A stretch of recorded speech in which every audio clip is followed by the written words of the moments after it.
Life is a journey. We have to move from one place to another all the time. And today, I'm taking a new journey. Learning from my experience in order to get to my dream destination. I have to remember to move on. I don't know what other people think about university, but for me, university is like a passport. Teachers are like friends. They inspire me and open my eyes with their international experience.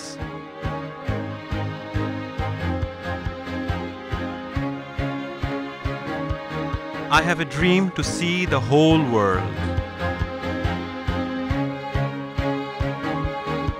Now I know my passport has all the visas I need to take me to my goal.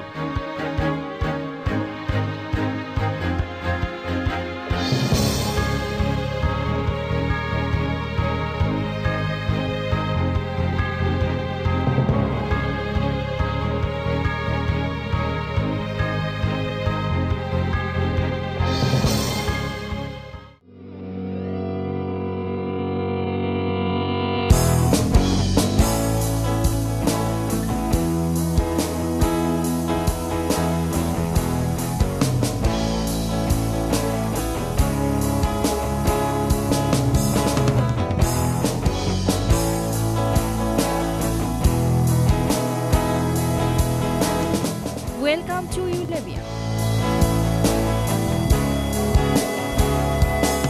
Welcome to Radio Campus.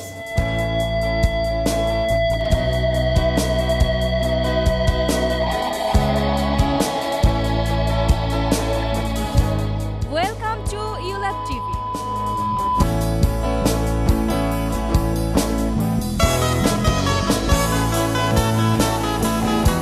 Welcome to CinemaScope. Join the ULAB apprenticeship program and learn to be professional.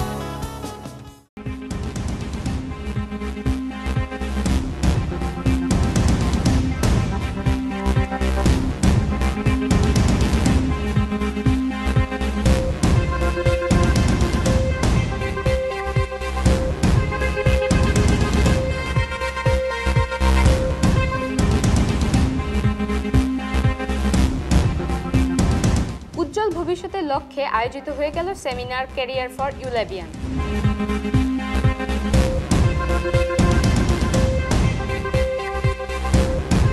আগে উন্নয়ন, তারপর গণতন্ত্র। ইউল্যাবের আলোচনায় টিআইবির নির্বাহী পরিচালক doctor Iftekharuzzaman. প্রকৃত লাভবান হতে হলে শেয়ার বাজারের বিনিয়োগ হতে হবে দীর্ঘমেয়াদী। সিইএস এর আলোচনায় প্রফেসর ইমরান রহমান।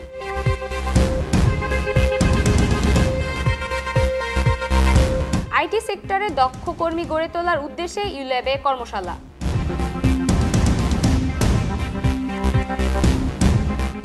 শুভেচ্ছা, আমন্ত্রণ জানাচ্ছি ইউল্যাব টিভির দুপুরের সংবাদে। আমি সাথে আছি মালিহা মরিয়ম তিতলি।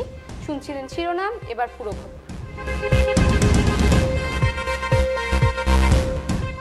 সম্প্রতি ইউল্যাবে অনুষ্ঠিত হলো ভবিষ্যতে চাকরি কর্মক্ষেত্রের সম্ভাবনা নিয়ে সেমিনার ক্যারিয়ার ফর ইউল্যাবিয়ান। ইউল্যাবের ক্যারিয়ার সার্ভিসের আয়োজনে সেমিনারটিতে কর্পোরেট অফিসগুলো যেভাবে সামাজিক নিরাপত্তা সেবা দেয় সে বিষয়ে আলোচনা হয়। বিস্তারিত জানাচ্ছেন কবির হোসেন। ইউল্যাবের নানান ধরনের অবকাঠামোর উপর তথ্যচিত্র প্রদর্শনের মধ্য দিয়ে সেমিনার শুরু হলেও এর মূল উদ্দেশ্য ছিল ক্যারিয়ার বিষয়ে সচেতনতা। রবির ভাইস প্রেসিডেন্ট শারমিন সুলতানা রবির সারা বছরের পরিকল্পনা তুলে ধরে বলেন, প্রতিষ্ঠানটি মানুষের সেবার মধ্য দিয়ে অনেক দূর এগিয়ে যাচ্ছে।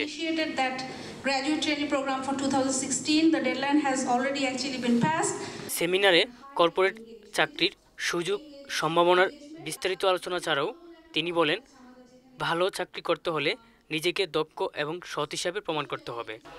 আমাদের উদ্দেশ্য হচ্ছে স্টুডেন্টদেরকে বলা যে রবি অ্যাজ অ্যান অর্গানাইজেশন আমরা কিভাবে কাজ করি, আমাদের বিজনেস স্ট্র্যাটেজি কী, আমরা কি ধরনের অপরচুনিটি তৈরি করে রেখেছি ওদের জন্য যারা রবিতে কাজ করতে চায়, এবং তারা নিজেদেরকে সেই রকমভাবে প্রিপেয়ার করার জন্য চেষ্টা শুরু করবে।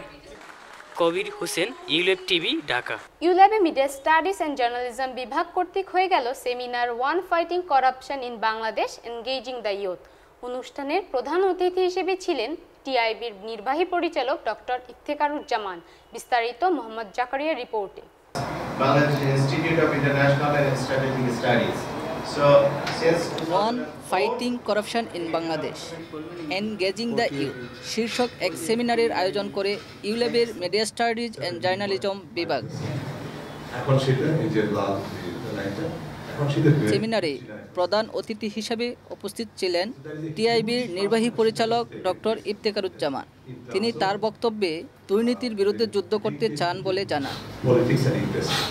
পলিটিক্সটাকে ইনভেস্টমেন্ট হিসেবে দেখা আমাদেরকে মন্ত্রী মহোদয়রা খুব খেপে গিয়ে বলেন একসময় একটা পাবলিক ইভেন্টে যেটার সাথে ঘটনার কোনো রিলেভেন্স ছিল না, মাননীয় অর্থমন্ত্রী আমার উপরে খেপে গিয়ে বলেন তোমরা এত বড় বড় কথা দরকার নেই, সোনালী ব্যাংকে 4,000 টাকা কোনো টাকাই না।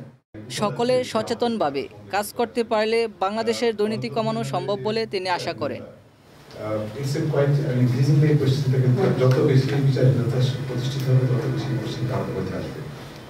আপনারা যদি দেখেন এখন কিন্তু অনেকেই সরকারের পক্ষ থেকে একটা স্লোগান দিচ্ছে যে আগে গণতন্ত্র, আগে উন্নয়ন পরে গণতন্ত্র। সর্বশেষে শিক্ষার্থীদের প্রশ্নের উত্তরের মাধ্যমে অনুষ্ঠান শেষ হয়। সেই সিদ্ধান্ত গ্রহণ করতে যারা মূল ভূমিকা পালন করেন আপনি দেখবেন রাষ্ট্র সম্পদ তাদের হাতে, মানে যারা যাদের মোহাম্মদ জাকারিয়া, ইউল্যাব টিভি, ঢাকা। একটা বিরতি নিচ্ছি, সাথেই থাকবেন।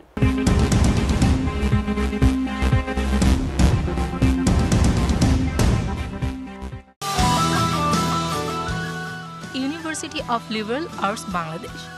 Media Studies and Journalism is the best department where you can explore yourself and experience the digital world of media. ULAB is the leading university for MSJ. You can learn advanced media studies. ULAB makes the best media leaders who can serve their country. For admission, log on to www.ulab.edu.bd. A place where you can find reference, storybooks. A place where you can study in silence. A place where you can find any national and international newspapers. Imagine a house of knowledge. Imagine ULAB Library.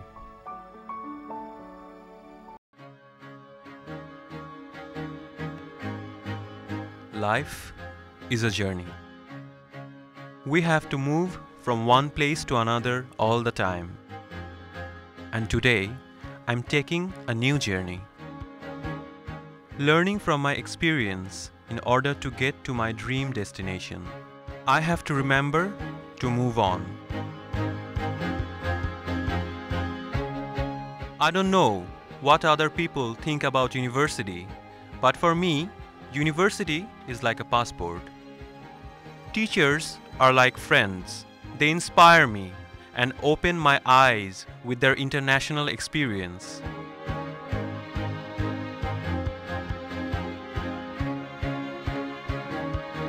I have a dream to see the whole world. Now I know my passport has all the visas I need to take me to my goal.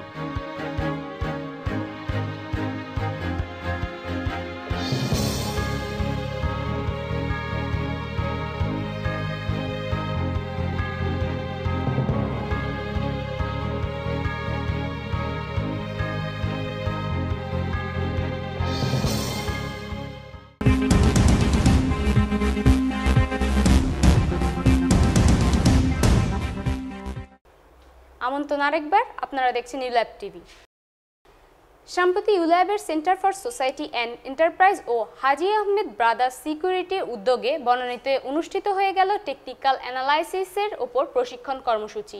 এই কর্মসূচির প্রথম দিনে প্রশিক্ষক আজেদ আবেদ share বাজার বিনিয়োগ ও মার্কেটিংয়ের বিভিন্ন দিক নিয়ে আলোচনা করেন। মোহাম্মদ শরীফ আদনানের রিপোর্টে। আমরা শিখেছি এই বিষয়ে অনেকে ট্রেনিংও দিয়েছি। শেয়ার বাজার বিনিয়োগে সঠিক ও প্রয়োজনীয় তথ্য জানতে হয়। ও বিনিয়োগ হতে হবে দীর্ঘমেয়াদী, তাহলেই প্রকৃতভাবে লাভবান হওয়া সম্ভব। কারণ পার্টিকুলারলি এই স্টক মার্কেট এরিয়াতে তো you have to be up to date. এই সাবজেক্টটা যে টেকনিক্যাল অ্যানালিসিস, এটা তো একটা টেকনিক্যাল সাবজেক্ট। প্রশিক্ষণার্থীরা যাতে করে কারিগরি সহায়তা ও শেয়ার বাজার আরও ভালোভাবে বুঝতে পারে, সেজন্য এই প্রশিক্ষণ কর্মসূচির আয়োজন করা হয়েছে। এই প্রশিক্ষণ আরও ফলপ্রসূ করার জন্য দরকার তাদের মতামত। যে নেক্সট আমাদের আরো দুইটা যে সেশন হবে, ওটা কিভাবে কি তোমাদের ফিডব্যাক নিয়ে আবার বিছানো হবে। মার্কেটিং এর ক্ষেত্রে প্রথমেই নিজের প্রতিষ্ঠানের সবকিছু জানতে হবে এবং ভোক্তা সেবা ও প্রয়োজনের উপর গুরুত্ব দিতে হবে। সঠিক জ্ঞান ও তথ্য না জেনে শুধু গুজবে বিশ্বাস করে শেয়ার বাজার বিনিয়োগে ঝুঁকিপূর্ণ। গ্রাউন্ডিং থাকে, তাদের যদি নলেজ থাকে, অ্যাওয়ারনেস থাকে, তখনই আসা উচিত। ইনফরমেশন নলেজ ছাড়া I would not encourage the middle class and the lower middle class to invest in the stock market. It is risky. Mohammad Sharif Adnan, ULAB TV, Dhaka. ICT ministry এবং বাংলাদেশ কম্পিউটার কাউন্সিলের যৌথ উদ্যোগে ইউল্যাবে হয়ে গেল top up IT training for engineering students. IT সেক্টরে দক্ষ কর্মী গড়ে তোলার উদ্দেশ্য নিয়ে আয়োজন করা হয় এই কর্মশালা। বিস্তারিত দেখুন ASM সাদের রিপোর্টে। আইটি সেক্টরে নিজেদের যোগ্য হিসেবে গড়ে তোলার জন্যই সকাল থেকেই ছাত্রছাত্রীদের উপস্থিতিতে মুখরিত ক্যাম্পাস বিএস সেমিনার। অনুষ্ঠানের প্রধান অতিথি ছিলেন LICT এর প্রো চ্যান্সেলর শহীদুর রহমান, আপনাদের বিশেষ করে একাডেমিক যে ক্লাসগুলো আছে আমরা এটা হ্যাম্পার করব না, আপনাদের ক্লাসের পাশাপাশি করব। আর্টস অ্যান্ড ইয়ং এর কামাল মানসারা মানি তার আলোচনায় শিক্ষার্থীদের উপস্থাপনার দক্ষতা এবং কারিগরি প্রশিক্ষণের অংশগ্রহণের মাধ্যমে নিজেদের গড়ে তোলার আহ্বান জানান।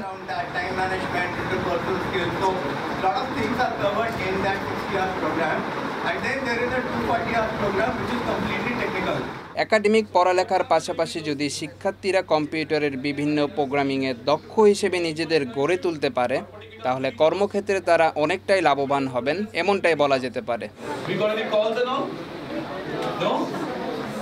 Why? Have you thought why we are not getting calls? ASM Saad, ULAB TV, Dhaka.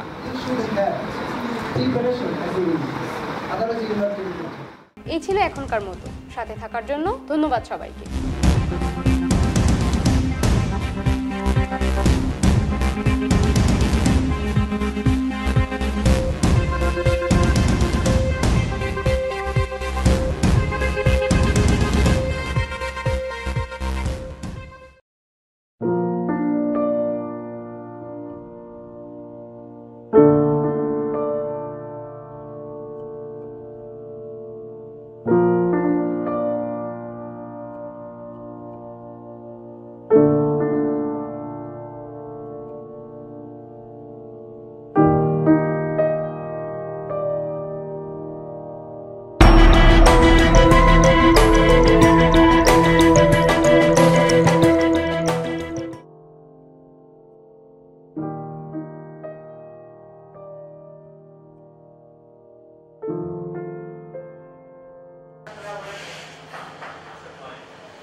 আগুনের পরশমণি ছোঁয়াও প্রাণে এ জীবন পুণ্য করো এ জীবন পুণ্য করো এ জীবন পুণ্য করো এ জীবন পুণ্য করো দহন দানে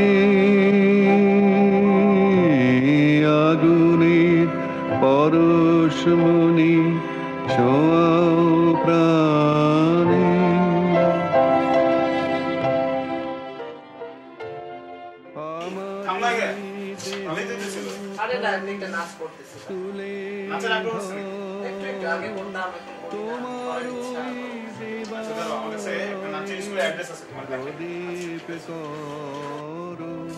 নিশিদিন আলোক শিখা জলুক গানে নিশিদিন আলোক শিখা জলুক গানে আগুনে পরশমণি ছোঁয়াও প্রাণে। আচ্ছা ঠিক আছে, এখানে তুমি আমাকে একটু দিয়ে যাও। ওকে, তাহলে বিকালবেলা একসাথে যাবো না। আচ্ছা ঠিক আছে, তুমি প্র্যাকটিস করো। Good luck.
ক্লাস অনেক ভালো করছে আর যথাযথ বেস্ট করবে এবং সেই সুবাদে ভালো করছে হচ্ছে এবার আমি অনুরোধ করবো সাজিদকে এখানে আসা মানে আমার কাছে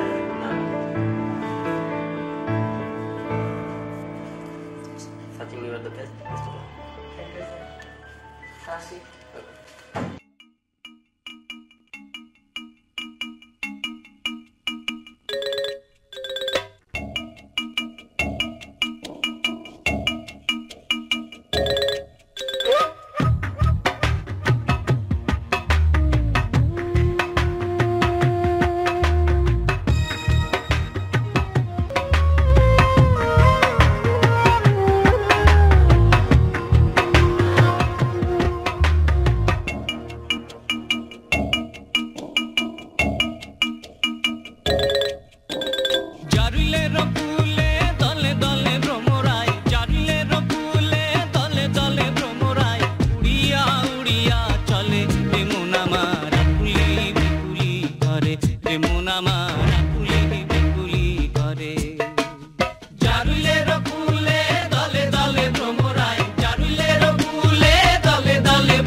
আইসটাম হারমোনি কি স্যার চলেই তো আসছেন না স্যার ওই বাইরে তো স্যার কাউকে রাখেন নাই তো যদি অনুমতিটা দেন তাহলে স্যার আমি বাইরে স্যার আবার ভিতরে চলে আসবো কোনো দরকার নাই বসেন আপনি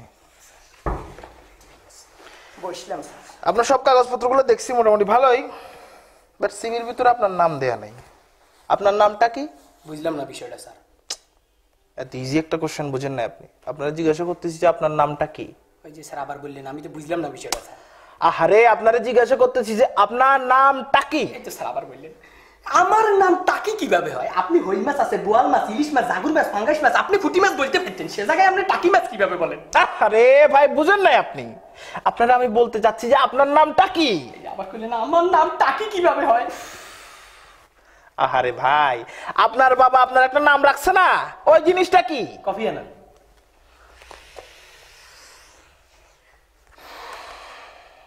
কপি ইন্টারভিউ শেষে খাওয়াবো কথা দিলাম প্লিজ দয়া করে বলেন যে আপনার নামটা কি কফি আনা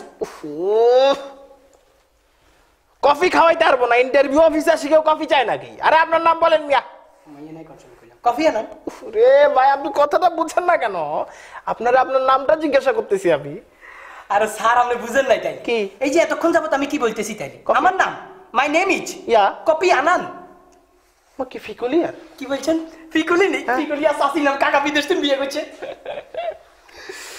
কোন জায়গা যাইতাম ভাই আচ্ছা যাক জি স্যার এটা তো গেল তো আপনার বাবার নাম কি মিস্টার আগা খা ঠিক আছে ভাই আপনার বাবা মিষ্টির আগা খায় আমি তো বলি না যে গোড়া খায় দয়া করে আপনার বাবার নামটা বলেন মইন কন্ট্রোল কইলাম মিস্টার আগা খা ও আরে ঠিক আছে তো ওইটাই তো বলতেছি আমি নাকি আমি বলছি মিষ্টির গোড়া খায় মিষ্টির আগাই খায় প্লিজ কাইন্ডলি আপনার বাবার নামটা বলেন মিস্টার আগা খা ওরে ভাই আপনার বাবা মিষ্টির আগা গোড়া মধ্যগান সব খায় কোনো মেটাতে মানে কোনো সন্দেহ নাই দয়া করে ওনার নামটা বলেন প্লিজ এতক্ষণ যাবত কি বলছি আমি কি আমার আব্বার নাম জি মাই ফাদার নেম ইজ আমার আব্বার নাম হয় ইয়া মিস্টার আগা খা কি সায়েন্টিফিক নাম কি বলছেন সায়েন্টিফিক আমি ইন্টারেস্ট সায়েন্সে পড়ছি আর কি জি স্যার এইজন্য আর কি সেটা দেখছি আমি জি স্যার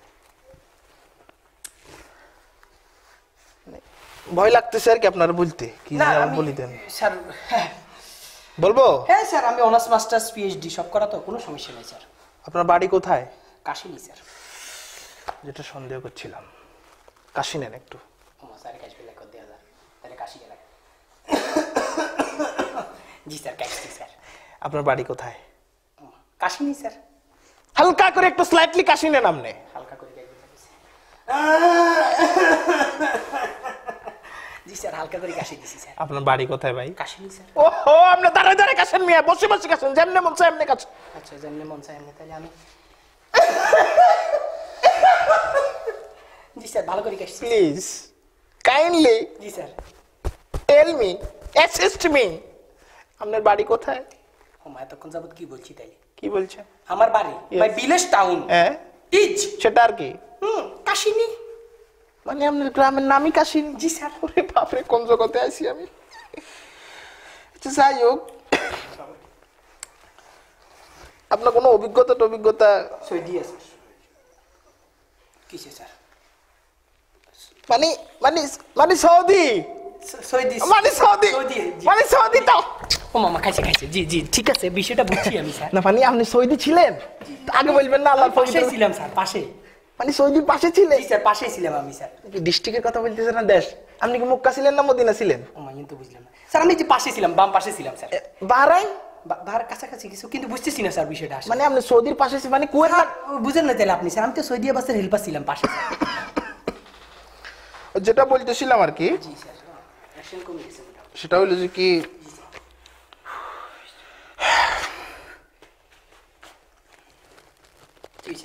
এটা কি এটা চিনেন না আপনি কেন কি এটা ওরে এই যে লম্বা তেরাচ্ছে দেখতেছেন আপনি স্যার জি জি এটা হলো মূল জিব্বা বড়টা আর যে ছোট ভিতরে যে দেখতেছেন এটা জি এই টমেটো জি টমেটো হলো আলা জিব্বা ভিতর গা জি স্যার মূল জিব্বা আর আলা জিব্বা জি স্যার ফাইন জি ব্যাগের ভিতরে কি এটা কাচ্চদের গাতি স্যার মানে এখানে ধরেন যে স্যার আমচুরি জামচুরি কাটল চুরি হনি চুরি শুয়ারি চুরি ইভেন স্যার আমি বিভিন্ন ধরনের খেলা পাইতাম খেলার ভিতরে স্যার আমি এখন আপনাকে যেগুলো বলতে পারি এর ভিতরে ধরেন এত কি হাইলে থেকে যাইলে এখন তুই তারপরে ধরুন স্যার একই টাকা কত ঢাকা ফুটবল বোমবাস্টিং ক্রিকেট তারপরে ধরুন যে হকি যা আছে দুনিয়া সব খেলা খেলছি যথেষ্ট এক্সপেরিয়েন্স আপনার জি বুঝছি শালা কত প্রকার শালা ফিজিক্সে প্রশ্ন করছেন আপনি স্যার হ্যাঁ ফিজিক্স এটা রাসায়নিক গতিবিদ্যা চ্যাপ্টার ম্যাট্রিক্স অধ্যায় আচ্ছা ফারি শালা হলো সাইফকার আচ্ছা যেখানে ধরেন যে স্যার টেমাটুমা ফলাফাইন ফোড়া লেখা করবো ইন হলো পাঠশালা যেখানে কাজকর্ম করো ইন হলো কর্মশালা মহিলারা স্যার যেখানে রান্না বান্না করবো ইন হলো রন্ধনশালা আর বিয়ে করার পরে নিজ বইয়ের ছোট ভাই সেটা হলো নিঃশালা শালা আবার ফরও আছে নাকি থাকে অনেক সময় আর এত সুন্দর প্রশ্নের উত্তর দেওয়ার পরে যাতে চাকরি দিত না সেটি হলো শালার ফুটশালা জি হ্যাঁ না কিছু বলি নাই স্যার ওই যে বলছি শালা সাইড ফোকার আর কি স্যার ফার্স্ট ফোকার বলছেন মনে হইলো কই স্যার শিওর তো সাইড জি স্যার ওই লাস্টে বলছি আর যে সাইড ফোকার শিওর যেটা বলছি ওটাই রাইট আচ্ছা ঠিক আছে আপনি এখন যেতে পারেন স্যার একটু দেখেন না স্যার কি দেখতেছি তো ওই যে স্যার আইনছি কি ওই অনেকে নেয় তো স্যার কি আগে অ্যামাউন্ট বাড়াইতে পারি নাই এখন বাড়াইছে একেবারে ফুল মানে মানে কি বলতে চাচ্ছেন আপনি ওই যে স্যার যেটা দিয়ে হয়ে যায় আর কি স্যার না না আমি আমি আমি ওই টাইপের কেউ না হ্যাঁ আপনি ভুল জায়গায় আসছেন এই গায়ে হাত দিবেন না একটু দেখেন না স্যার ডোন্ট টাচ মি এরকম করেন কা স্যার একটু দেখেন মানে আছে আমি স্যার আরে ভাই এটা নেই আর অন্য লোক আছে ঠিক আছে আপনি যাওয়ার সময় কাউন্টার যোগাযোগ করেন আপনার কোনো এক্সপেরিয়েন্স নাই না আমি স্যার সব পারি না না আপনি কিছু পারেন না স্যার আমি কি না পারি আপনি কি পারেন সরি সরি জি আমি সব পারি স্যার না আপনি কি পারেন স্যার আমি কি না পারি স্যার আপনি পারেনটা কি ওরে স্যার আমি কি না পারি আপনি খালি বলেন স্যার আপনারা নিয়ে তো বহুত টেনশনের ভিতরে আছি আমি বলি করেন স্যার আমি পৃথিবীর স্যার কি না পারি মানে যেটা জিজ্ঞাসা সেটাই আমি স্যার পারি স্যার এক্সপার্ট মানে আপনি সব পারেন সব পারি আপনি ভাত রান্না করতে পারেন ভাত ভাত ভাত যেটা আমরা খাই আর কি কমন কমন কমন কমন জিনিস ওই ভাতই তো জি ভাত এটা কোনো বিষয় নাকি ভাত আর কি এটা একটা কি আর মানে লবণ তো বন্ধ হলো কি বিস্তারিত লাগে এটা বাদে পৃথিবীর আপনি আর অন্য একটা জিনিস বলেন যেটা আমি খাইতাম না হুম একটা বলেন গজারও দিতে পারেন না সহজ কাজ মহিলাদের কাজ স্যার। না ঠিক আছে জি পারি স্যার। এটা বাদে পৃথিবীর আপনি অন্য একটা জিনিস বলেন যেটা আমি পাইতাম না। বুঝছি নারকেল গাছে উঠি নারকেল একটা নারেনি আপনি সাইজের উপর নির্ভর করে অনেক সব জিগায় স্যার বুঝি না। এটা বাদে পৃথিবীর আপনি অন্য আর একটা জিনিস বলেন স্যার। আপনি জাল মারতে নারেননি সহজ গ্রামে তো যাই জীবন জাল মারেন। হ্যাঁ এটা বাদে পৃথিবী ছাড়া অন্য আর একটা জিনিস বলে যেটা আমি পাইতাম না স্যার। বুঝে লাগছে আপনি কি হারবেন মানে বিপরীত শব্দ হারেননি পরে বিপরীত শব্দে honours masters MPhil PhD degree সব করছি। উপরে কি উঠে গেছে মানে নিচে আইও সে বিপরীত নামেন মিয়া ওই যে এমফিল করছি তো স্যার এগুলো স্যার এক্সট্রা অর্ডিনারি সুন্দর করে বসেন সুন্দর করে বসি স্যার। তার মানে আপনি বিপরীত শব্দ পারেন আরে স্যার এক্সপার্ট পুরা এমফিল করছি স্যার। শিওর শিওর স্যার কোনো ডাউট নাই তো ডাউট নাই জি স্যার। তো তাহলে স্টার্ট করে দিয়ে স্টার্ট করে দেন স্যার। আম জাম কাঁঠাল লাতি উষ্টা কিল বুশি নদী নালা খাল বিল আসমান জমি পাহাড় পর্বত মা মা বাবা বউ বউ জামাই ছোট বউ ছোট বউ বড় বউ ছোট ভাই বড় ভাই শালি শালি কালি ননদ ননদ ফনদ। ঠিক আছে আপনি এখন আসতে পারেন ঠিক নেই আপনি এখন বুঝতে পারেন না না বলতেছি যে আপনি এখন আসতে পারেন ঠিক আপনি এখন বুঝতে পারেন। আমার বলুন না কোনো অন্দি না মানে বলতে চাচ্ছি যে আপনি এখন আসতে পারেন আর কোনো অন্দি বলুন না নন বইতে না। আরে ভাই মানে ইন্টারভিউ শেষ আপনি এখন আসতে পারেন ইন্টারভিউ শুরু হয়ে যাবে না বইয়েন কি কয় না আপনি বুঝেন নাই মানে ইন্টারভিউ শেষ মানে বিপরীত শব্দ শেষ আপনি এখন যেতে পারেন সেটা বলতেছি ইন্টারভিউ শুরু বিপরীত শব্দ শুরু আপনি বইয়েন। সোজা আঙ্গুলে ঘি না উঠলে আয় আঙ্গুল বিয়া করতাম জানি সোজা আঙ্গুলে ঘি উঠবে আপনি বিয়ে আঙ্গুল করার দরকার নাই। ওরে ভাই ইন্টারভিউ শেষ তো আপনি জান না ওরে বইন ইন্টারভিউ শুরু আপনি বইয়েন না। কি কয় না ভাই ইন্টারভিউ শেষ তো জান না আপনি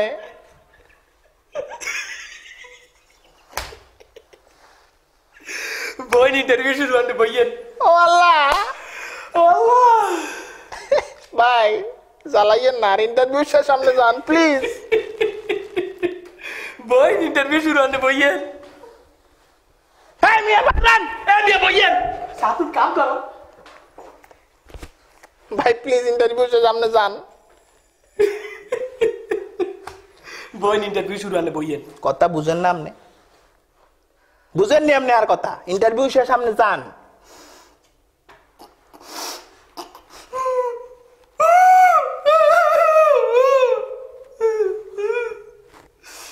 কথা বুঝবেন আপনি ইন্টারভিউ শুরু হয়েছে বলতে বইয়েন। আরে ভাই আরে বই বুঝার চেষ্টা করেন মানে ইন্টারভিউ শেষ প্লিজ প্লিজ ভাই প্লিজ বুঝার চেষ্টা করার দরকার নাই ইন্টারভিউ শুরু প্লিজ না বইয়েন। ওরে ভাই জান না ইন্টারভিউ শেষ তো বইন বইয়েন না ইন্টারভিউ শুরু তো ভাই জান ইন্টারভিউ শেষ ভাই বইয়েন ইন্টারভিউ জান না বইয়েন না আর জান না বইয়েন না ঠিক আছে আপনি বইয়েন আয় যাই এর হ্যাঁ আপনি জান আমি বসি এই এই স্যার ও স্যার কি চলে গেল স্যার আসি স্যার আমাদের বেশি করতে চলে গেল বস স্যার আসি আমি সমস্যা নাই আমার জিনিসপত্র আনছি তো এগুলো তো এখন চলে নিয়মিত সবাই নেয় নিলে ইন্টারভিউ চাকরি হয়ে যায় আর যারা দিতে পারে না তাদের চাকরি হয় না সমস্যা না আমি পাচ্ছি চাকরি হয়ে যাবে কোনো বিষয় না প্রশ্ন পাচ্ছি না পাচ্ছি এগুলো কি কোনো বিষয় নাকি স্যার আসবেন টাকা মনে হয় রুমের ভিতরে দিতে হবে সবাই পাবলিক প্লেসে টাকা দিতে চাইতেছে না আর কি মানে নিতে চাইতেছে না তাই তো স্যার তাহলে আমি আসি আমার কিছু কয় না কারণ একটু ফ্যাটে বেশি সমস্যা হয়েছে আচ্ছা যাই হোক আমি যাই তাহলে আচ্ছা স্যার তাহলে আমি বসছি স্যার আমার কিছু কয় না তো দেখা যায় যাই হোক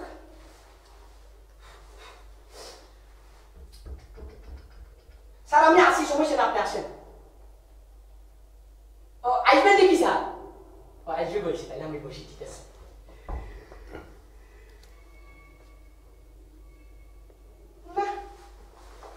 স্যারের কাছে চলে যেতে হবে ঠিক আছে আসি তাইলে বসবো আমি একদিন বসবো আর কি যাই হোক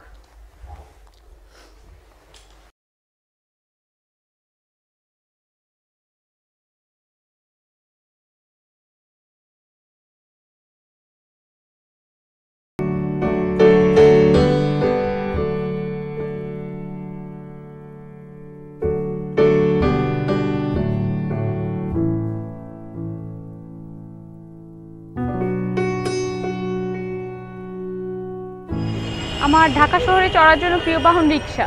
রিক্সাটাই বেশি ভালো লাগে। রিক্সাটা আমার কাছে অনেক কমফোর্ট মনে হয়।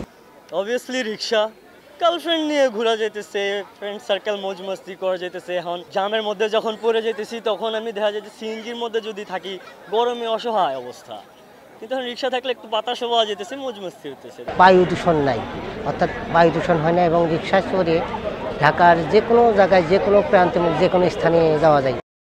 রিক্সা আসলে প্রথমে হচ্ছে রিক্সা দিয়ে যাওয়ার সময় প্রকৃতি দেখতে দেখতে যাওয়া যায় আর বাতাস লাগে অনেক, আর হচ্ছে ঢাকাতে অনেক জ্যাম থাকে, তো মোটামুটি রিক্সা দিয়ে গেলে টাইমটা কম লাগে, আটকা থাকা কম লাগে, এই জন্যই রিক্সা। ও সখিনা গেছোস কিনা ভুল্লায় আমারে,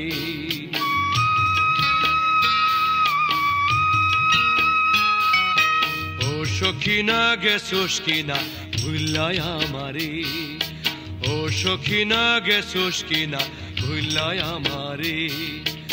আমি অহন রিস্কা চালাই, আমি অহন রিস্কা চালাই ঢাকা শহরে, আমি অহন রিস্কা চালাই। রিক্সা আর্টের উৎপত্তি কোথায় হয়েছিল এটা বলা মুশকিল, কারণ হচ্ছে যে রিক্সা শব্দটা থেকে তো আমরা জানি যেটা চীন, জাপান এই সমস্ত অঞ্চলের একটা বাহন। এটা অনেক পরে আমাদের দেশে এটা চালু হয়। এর আগে কলকাতাতে আমরা টানা রিক্সা দেখেছি, কিন্তু এটা সাইকেল রিক্সা আমরা যেটাকে বলি, সেটা সাইকেল রিক্সা। তো সেটা ওই দিক থেকেই এসছে, যদিও টোটালি আমাদের এখানেই তৈরি, আমদানি করে গাড়ি যেমন আনা হয় ওই রকম না। তো কিন্তু এখনও পর্যন্ত ওই অঞ্চলে চীন বা জাপান বা এদের প্রভাবে ব্যাংককেও সম্ভবত রিক্সা আছে, সেগুলোতে এই ধরনের পেন্টিং করা বা এইভাবে টোটালটাকে এত ডেকোরেট করার খুব একটা রেওয়াজ আমরা দেখি না। সেই কারণে আমাদের মনে হয় যে আমাদের এই দেশে বাহন চিত্রণের যে একটা ট্র্যাডিশন ছিল, সম্ভবত সেই ট্র্যাডিশনটা ধীরে ধীরে রিক্সার মধ্যে যুক্ত হয়ে এটা টোটালি আমাদের অঞ্চলেরই একটা এখানে উদ্ভাবিত একটা আর্ট। রিক্সা পেন্টিংয়ের মতো একটা পপুলার আর্ট বিভিন্ন সময়ের মধ্যে দিয়ে দশকের পর দশক বিভিন্নভাবে পরীক্ষা নিরীক্ষার মধ্যে দিয়ে পাকা ফর্মে চলে আসছে কিন্তু 80-র দশকে। ঠিক আছে, 80-র দশকে কিন্তু একটা রিক্সা পেন্টিংয়ে তার নিজস্ব ধারা, তার নিজস্ব ঘরানা, যেখানে মিথোলজিক্যাল ক্যারেক্টার দেখছি, যেখানে বাঘ সিংহ তাস খেলছে বা গান গাচ্ছে, সার্কাস থেকে অ্যাডাপ্টেড চরিত্র বা মিথোলজিক্যাল চরিত্র বা সিনেমার চরিত্র, এগুলো তার নিজের মতো করে নিজের ঢঙে কিন্তু রিক্সায় চলে আসলো।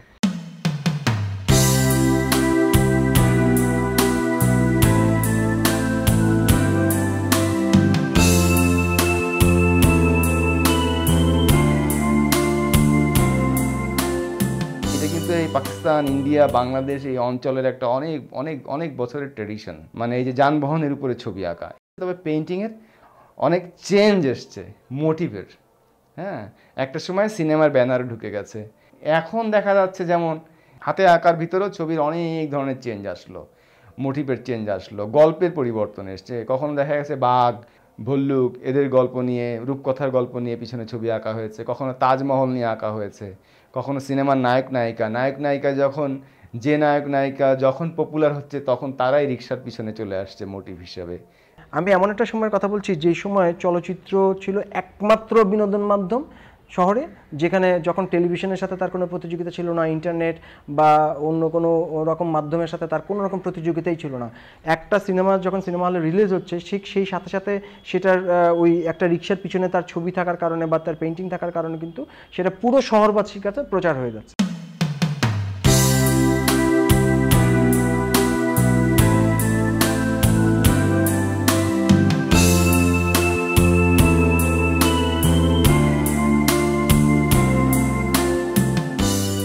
খুবই এটা দাম আছিল, আবাদ আছিল, খুব মূল্যমান আছিল।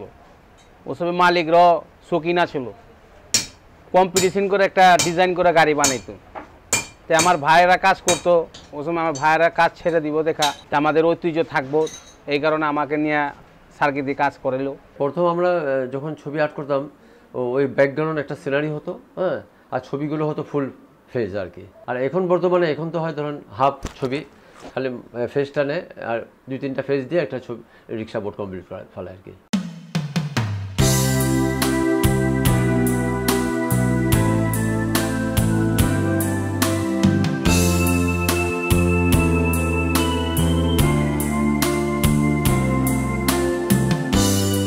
রিক্সা পেইন্টারদের আমরা দেখছি যেটা অদ্ভুত, যেটা সিনেমা ব্যানার পেন্টিংয়ের থেকেও ভিন্ন, সেটা হচ্ছে যখন রিকশার মধ্যে বসছে তখন যিনি রিকশার মালিক তিনি ওই বোর্ডের মধ্যে যিনি সিনেমা ব্যানারের ইনফ্লুয়েন্সে ছবি আঁকছেন তাকে উনি হয়তো ইনস্ট্রাকশন দিচ্ছেন যে রংটা আরও ব্রাইট করো, কারণ রিকশার মধ্যে গিয়ে জিনিসটা হারিয়ে যায়।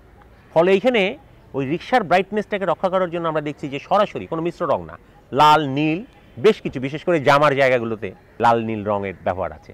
সিনেমা ব্যানারও আমার ধারণা যে পুরনো ঢাকায় হওয়াতে, যেটা কলকাতাতে বা বোম্বেতে আমরা দেখি না, যে আমাদের ঢাকার সিনেমা ব্যানারে দেখবেন যে গালের একদিকে সবুজ রং একদিকে লাল রং লাগিয়ে দিল, যেটা বাস্তবে নেই।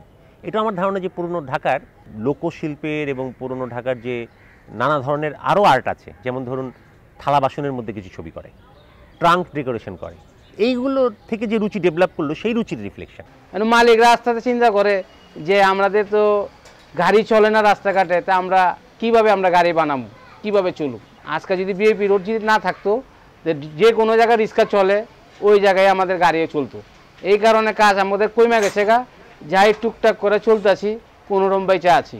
রিক্সা যে বানায়, হ্যাঁ, যে মালিক, সে চিন্তা করে যে আমি একটা রিক্সা বানাতে কত খরচ করব আর সেখান থেকে আমার কত প্রফিট আসবে। তো ও যখনই দেখছে যে একটা প্রযুক্তি আমাদের এখানে চলে এসছে, অফসেট প্রিন্টিং। তো অফসেট প্রিন্ট হলে পরে কি দাঁড়ায়, একই ছবি যখন একজন পেইন্টার হাতে করবে, সে এক মাসে হয়তো 10টা ছবি করতে পারলো, আর এই একদিনে 100টা ছবি, 1000টা ছবি নামাতে পারবে। ফলে এই যে দামে দিতে পারবে সেই দামে ওই যিনি হাতে করছেন তিনি দিতে পারবেন না। এখন সুবিধাটা একটা আছে, যেহেতু রিক্সা আউটডোরে থাকে, বাইরে রোদের মধ্যে ঘুরে বেড়ায়, সেই জন্য অফসেটের যে কালারের থিকনেস সেটা খুব পাতলা, ওটা আবার টেকে না, ওটা কিছুদিন পরে বার্ন করে চলে যায়, বা স্ক্রিন প্রিন্টে যখন করা হবে তখন দেখা যায় যে ওটা বার্ন করে চলে যায়। তো ফলে এখনও পর্যন্ত যারা মনে করে যে রিক্সা মালিকরা যে না আমি একটা পেন্টিং নেব, যে পেন্টিংটা আমার 5 বছর পাল্টাতে হবে না, সে ওই পেন্টিংটা নিচ্ছে, সেইভাবে কিছু পেন্টিং টিকে আছে। কিন্তু অধিকাংশ মালিকরাই যে ঠিক আছে আমার যদি এটা 1 বছর পরে নষ্ট হয়ে যায়, আমি ভিন্ন আরেকটা ছবি দিব, তাতে আমার একই ছবি 5 বছর কন্টিনিউ করলো না, আমার প্রতি বছর একটা নতুন নতুন ছবি আসছে। এখন শুধু পয়সার জন্যই না, রিক্সার সেই ডিস্টিংক্ট তার যে পরিচয় বহন করার যে প্রয়োজনটা ছিল শহরের একটা ল্যান্ডস্কেপে, সেই জায়গাটাও কিন্তু আস্তে আস্তে চলে যাচ্ছে। মানে আমি যদি 70-এর দশকে যে ল্যান্ডস্কেপটার কথা বললাম আপনাকে, সেই ল্যান্ডস্কেপে রিক্সা যত গুরুত্বপূর্ণ, এই মুহূর্তে কিন্তু ঢাকা শহরের একটা ল্যান্ডস্কেপে কিন্তু আমরা রিক্সাকে তত গুরুত্বপূর্ণ হিসেবে উপস্থাপিত হতে দেখি না। বরঞ্চ আমি দেখি যে একটা মহাখালী ফ্লাইওভার বা একটা যে আমাদের এখানে নতুন যে ব্রিজ হলো, বিভিন্ন রকম মানে ওইসব জিনিস আমরা দেখি। আমরা কিন্তু ঢাকাকে ঠিক আর রিক্সা দিয়ে এখন আর প্রতিফলিত করি না। আরও একটা জিনিস মাথায় রাখতে হবে, যে যারা রিক্সায় ওঠে তাদের মধ্যে যদি থাকতো যে আমি একটা কালারফুল রিক্সা দেখলে আমি ওইটাতে উঠবো, দরকার হলে একটু বেশি ভাড়া দেবো, তাহলে কিন্তু আমরা বুঝতাম যে এই রিক্সায় যারা আরোহী তারাও এটার পৃষ্ঠপোষক। তারা কিন্তু তা না। আমরা কিন্তু যখন একটা রিক্সায় উঠি তখন কখনোই চিন্তা করি না যে রিক্সাটা কত ডেকোরেটিভ, আমি সেটার মধ্যে উঠবো কিনা, আমি চিন্তা করি কি কম ভাড়ায় আমাকে নিয়ে যাবে। তো ফলে হয় কি ওই কম ভাড়ায় এরা খামাখা, যে রিক্সার মালিক বা রিক্সাওয়ালা যদি সে নিজেও রিক্সার মালিক হয়, সে খামাখা ওই ডেকোরেশনটা করতে যাবে কেন? কারণ এই বাড়তি ডেকোরেশনের জন্য তো সে তার যে আরোহী তিনি তো আর তাকে বাড়তি কোনো সুবিধা দিচ্ছে না, তো সুতরাং তার কাছে এটা একটা বার্ডেন। এইরকম নানান কারণে এটা কিন্তু কমে যাচ্ছে।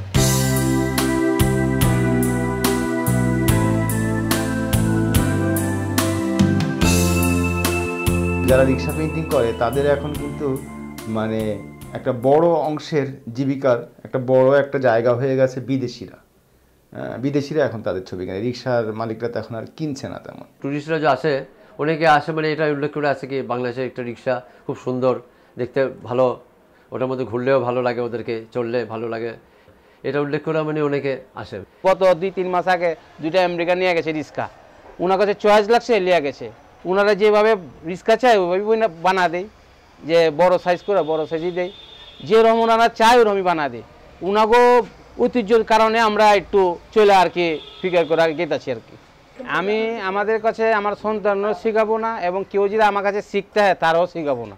এই কাজের কোনো মূল্য নাই, মূল্য নাই। যদি দেখা বিয়া শাদী যাই, যে কোনো জায়গায় যাই, বলে যে তুমি কি কাজ করো ভাই, আমি একটা রিক্সার কাজ করি, এই পর্যন্ত শেষ। এটার পরিশোধ দিতেও একটা কিছু খারাপ লাগে, যে দেখা যায় আমি যদি একটা কম্পিউটার চালাইতাম কি, আমি একটা ভবিষ্যৎ যে কোনো কিছু খুব একটা কিন্তু দাম থাকে, রিক্সার সম্বন্ধে কিন্তু একটা কোনো মূল্যায়ন নেই বাংলাদেশে। প্রাতিষ্ঠানিক যে শিক্ষা প্রতিষ্ঠানগুলো বিভিন্ন শিল্প মাধ্যম নিয়ে কাজ করে থাকে, চারুকলা নিয়ে কাজ করে থাকে, সেই ধরনের শিল্প প্রতিষ্ঠানগুলোর এইটাকে অনেক বেশি মানে নিজের করে যখন নিতে পারবে, তখন এইটা নতুনভাবে সামনে আগাবে। প্রথম কথা হচ্ছে যে রিক্সা থাকবে কিনা ঢাকা শহরে, এই জায়গাটাই তো আমাদের কনফিউশন আছে। রিক্সায় হয়তো থাকবে না, তো তখন কি দাঁড়াবে? তখন তো এমনি উঠে যাচ্ছে। তো সুতরাং এইখানে যেটা হতে পারে সেটা হচ্ছে যে কোনো কোনো জায়গাগুলো রিক্সার জন্য রাখতে পারে। যেহেতু বিদেশিরা রিক্সা সাংঘাতিক পছন্দ করে, রিক্সা পেন্টিংও পছন্দ করে, সুতরাং এন্টায়ারটা একটা এরিয়া রিক্সা পেন্টারদের জন্য এবং রিক্সা নির্মাণের জন্য, এবং এই রিক্সাগুলো বিভিন্ন জায়গায় চলবে সেটা থাকতে পারে। ট্যুরিস্টদের জন্য বিশেষ সুযোগ সুবিধা করা যেতে পারে, রিক্সায় করে একটা করতে পারে যে তারা রিক্সায় চড়বে, রিক্সায় ঘুরবে এবং কতগুলো জায়গায় তারা সারাদিন কাটাবে, একটা দিন কাটাবে, এমনকি রিক্সার নির্মাণের পদ্ধতি, রিক্সা পেন্টিং সব দেখবে। এইটা কিন্তু ট্যুরিজম ডিপার্টমেন্ট করতে পারে। এইভাবে আমরা ছোটোখাটো পরিসরে হলেও এটাকে ধরে রাখতে পারি। এগুলো ছাড়া কিন্তু উপায় নেই। আপনি রিক্সা পেন্টিং কোথাও ইন্ট্রোডিউস করলেন, কিন্তু রিক্সাটা না থাকলে এই যে এন্টায়ার ডেকোরেশনটা, এই ডেকোরেশনের সঙ্গে যে রিক্সা পেন্টিংটা যখন যাচ্ছে তখনই আসলে এটাকে আমরা রিক্সা পেন্টিং বলতে পারি। কিন্তু রিক্সা থাকবে না, ওই পেন্টিংটা থাকলো কোথাও, সেটা দিয়ে আপনার কী হবে? তো এই জন্য পুরো জিনিসটা কীভাবে সেভ করা যায় সেটা মাথায় রাখতে হবে। আমাদেরও একটা ট্রেডিশন থাকতে হবে। একটা সরকার একটা ডিক্লেয়ার করতে পারে যে এটা রিক্সা ডে, আমরা সবাই রিক্সায় উঠি ওই দিন ঢাকা শহরে শুধু রিক্সা চলবে। এটা তো কোনো কঠিন কিছু না। অসুবিধা কী ছিল? বছরে একটা দিন রিক্সা ডে হবে, অসুবিধা কি? আমরা সবাই উঠবো এবং একটা রিক্সাকে প্রাইস দেওয়া হবে, একটা এলাকা ভিত্তিক প্রাইস দেওয়া হবে, যে ডেকোরেশনের জন্য প্রাইস দেওয়া হবে।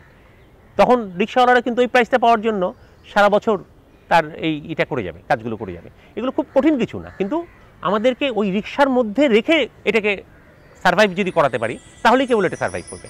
আদারওয়াইজ শুধু পেন্টিংয়ের অংশটুকু যদি সরিয়ে রাখি, এটা দুদিন পরে লোকে ভুলেই যাবে যেটা রিক্সার সাথে ছিল।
শুভেচ্ছা, আমন্ত্রণ জানাচ্ছি ইউল্যাব টিভির বিষয়ভিত্তিক সংবাদ আয়োজন নিউজ প্লাসে।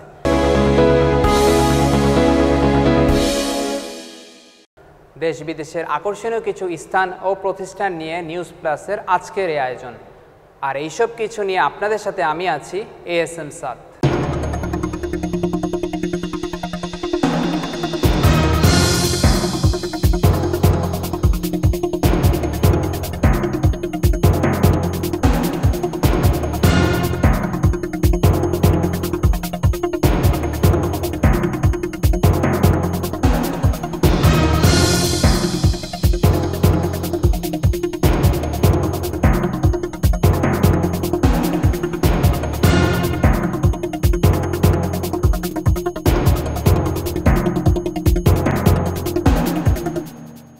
শিল্পকলা একাডেমি দেশের সাংস্কৃতিক কর্মকাণ্ডের উৎকর্ষ আর বিকাশে কাজ করে যাচ্ছে দীর্ঘদিন। সংস্কৃতি মনস্ক সমাজ বিকাশের জন্য দেশজুড়ে রয়েছে এর নানা কর্মসূচি। সাংস্কৃতিক বিষয়ক মন্ত্রণালয়ের আওতাধীন এই প্রতিষ্ঠানের কার্যক্রম সম্পর্কে বিস্তারিত জানাচ্ছেন মোহাম্মদ জাকারিয়া।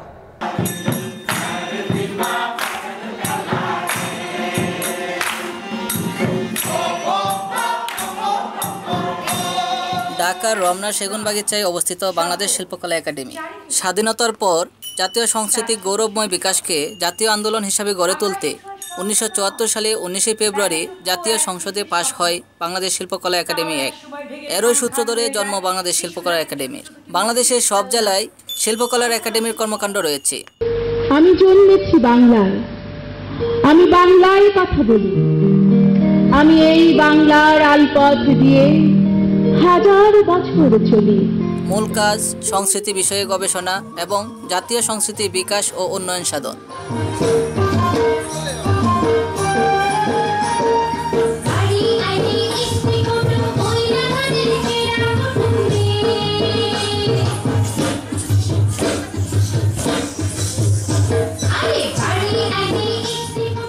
তরুণী শিল্পীদের জন্য কাজ করে এ প্রতিষ্ঠান। চারুকলা ও আলোকচিত্র প্রদর্শনী, নাটক, সঙ্গীত ও নৃত্যানুষ্ঠান, আন্তর্জাতিক উৎসবে এবং প্রতিযোগিতার আয়োজন করে থাকে। চারুকলা, সঙ্গীত, নৃত্য, নাটক, আবৃত্তি ও চলচ্চিত্র বিষয়ে বইও প্রকাশ করে থাকে প্রতিষ্ঠানটি।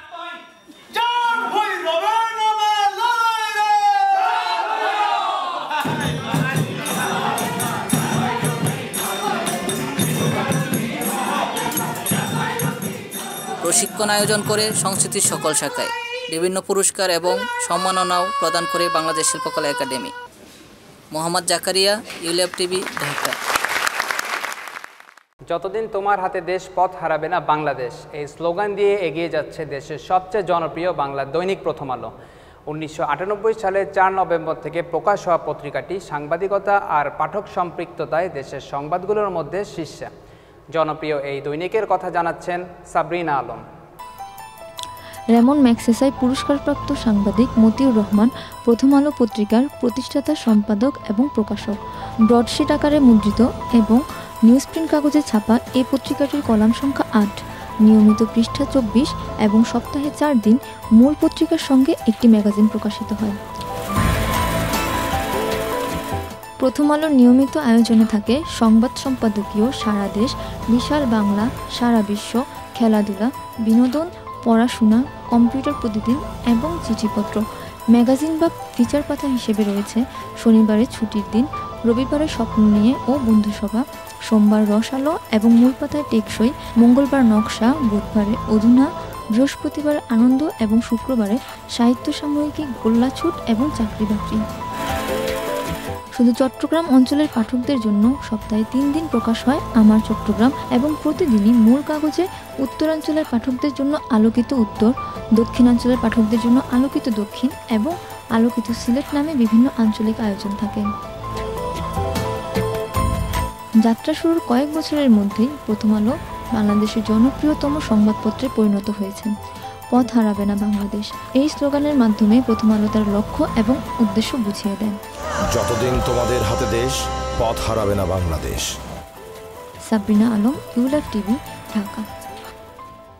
আইফেল টাওয়ার স্থাপত্য শিল্পের এক অনন্য সৌন্দর্যের উদাহরণ।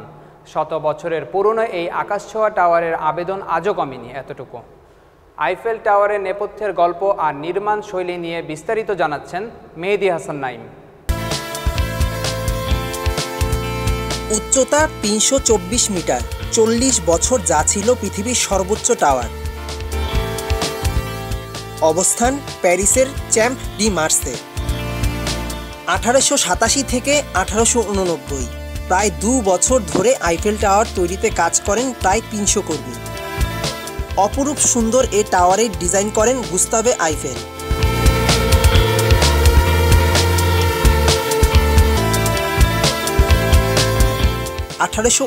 সালটা ছিল ফরাসি বিপ্লবের 100 বছর পূর্তি। বিজ্ঞান এবং প্রকৌশলে ফ্রান্সের 100 বছরের অগ্রগতি বিশ্ববাসীকে দেখানোই ছিল আইফেল টাওয়ারের নির্মাণের একটি উদ্দেশ্য। লৌহ নির্মিত এই স্থাপত্য শিল্প দেখার জন্য রয়েছে 3টি প্ল্যাটফর্ম এবং 7টি লিফট।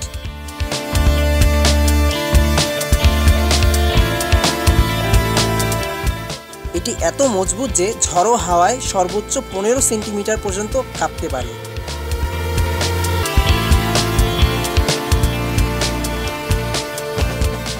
আইফেল টাওয়ারের শুরুটা অবশ্য খুব ভালো ছিল না। শুরুতে শহরের মানুষ বিরক্ত হয়ে বলেছিল, প্যারিসের সৌন্দর্য নষ্ট হয়ে গেল, এ যেন এক দৈত্য, শহরের লজ্জা। কিন্তু তাতে আইফেলের ঐশ্বর্য কমলো কই।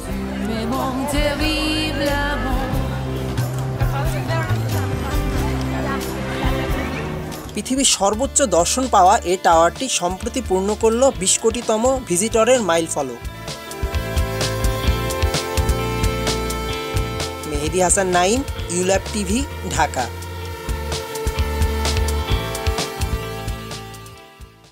বরেন্দ্র অঞ্চলের প্রাণকেন্দ্র রাজশাহী। পদ্মা নদীর পার ঘেঁষে রাজশাহী মহানগরী। সম্প্রতি এ পদ্মা পাড়েই গড়ে উঠেছে রাজশাহী মানুষের নতুন বিনোদনের কেন্দ্র। রাজশাহী এবং আশেপাশের মানুষের চিত্ত বিনোদনের জন্য আকর্ষণীয় স্থান হয়ে উঠেছে নগরীর পদ্মার পাড়। রাজশাহী ঘুরে এসে বিস্তারিত জানাচ্ছেন শুভ্রা ফ্লোরিডা রোজারিও। পদ্মার ঢেউ রে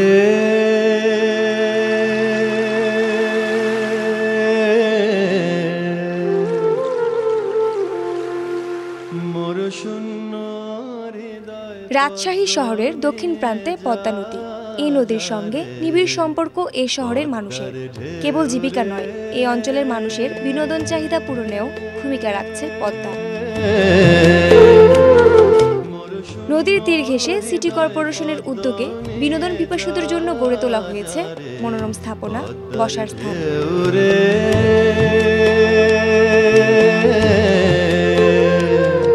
এই পথে ছিল রে যার রাঙা পা, এই পথে ছিল। ব্যক্তিগত উদ্যোগে গড়ে ওঠা ফাস্টফুড রেস্টুরেন্ট, ফুচকা, চটপটি এসব দোকান তো রয়েছেই। শিক্ষা নগরী খ্যাত রাজশাহীর বিভিন্ন শিক্ষা প্রতিষ্ঠানের শিক্ষার্থীদের আড্ডার স্থান এসব দোকান। আবার অনেকেই আসেন পরিবার নিয়ে।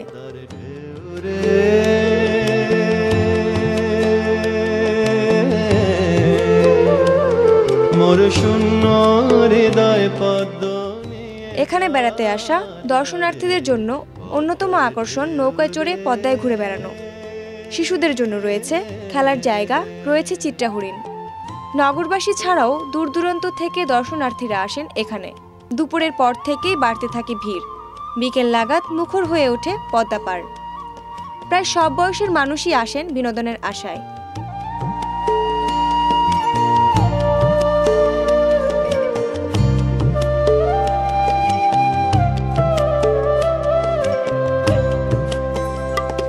মোর পরানো বোধ নাই পদে তাই তরুণ তরুণীরা আসেন দল বেঁধে, চলে অনবরত সেলফি তোলা। এভাবে রাজশাহীর মানুষের জীবন জীবিকা ও বিনোদনের সঙ্গে সবসময় জড়িয়ে থাকে পদ্মা।